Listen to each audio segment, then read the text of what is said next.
അൽഹംദുലില്ലാ, നൂറ്റാണ്ടിന്റെ മഹാത്ഭുതത്തിനിതാ ഇവിടെ കൊടിയേറിയിരിക്കുന്നു.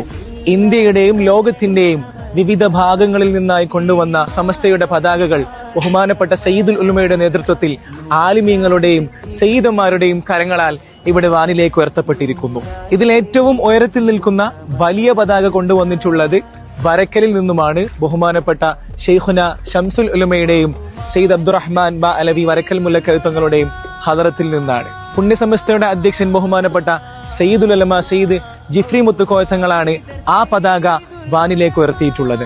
നമ്മുടെ കൂടെ ഇപ്പോൾ ഉള്ളത് ഈ പതാക ജാഥയുടെ കോർഡിനേറ്റർ ആയിട്ടുള്ള ബഹുമാനപ്പെട്ട ഡോക്ടർ അബ്ദുൽ ലത്തീഫ് ദാരിമി ഹൈത്തമി ഉസ്താദ് അവറുകളാണ്. ഉസ്താദിനോട് നമുക്ക് വിശേഷങ്ങൾ ചോദിച്ചറിയാം.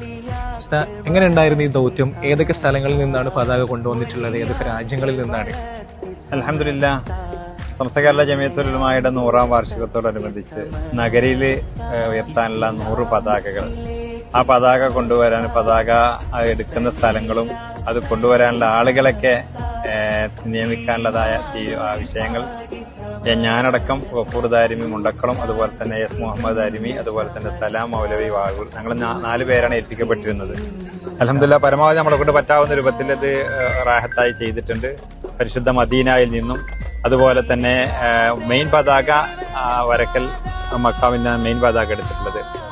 അതുപോലെ തന്നെ മദീന അടക്കമുള്ളതായ ഇതര രാജ്യങ്ങളിൽ ഈജിപ്ത്, മൊറോക്കോ, കേരളത്തിൽ നിന്നുള്ള മിക്ക മസാറുകളും, അതേപ്രകാരം തന്നെ കർണാടക, തമിഴ്നാട്, ഡൽഹി, ബോംബെ, അതുപോലെ തന്നെ ഹൈദരാബാദ് തുടങ്ങിയ ഒട്ടുമിക്ക സ്ഥലങ്ങളിൽ നിന്നും മഹാന്മാരാകുന്ന 100 ആളുകളെ മസാർ സിയാറത്ത് ചെയ്ത്, അതോടൊപ്പം അനുബന്ധമായി മറ്റുള്ള മഹാന്മാരൊക്കെ മസാർ സിയാറത്ത് ചെയ്തിട്ടാണ് പതാക ഇവിടെ എത്തിച്ചത്.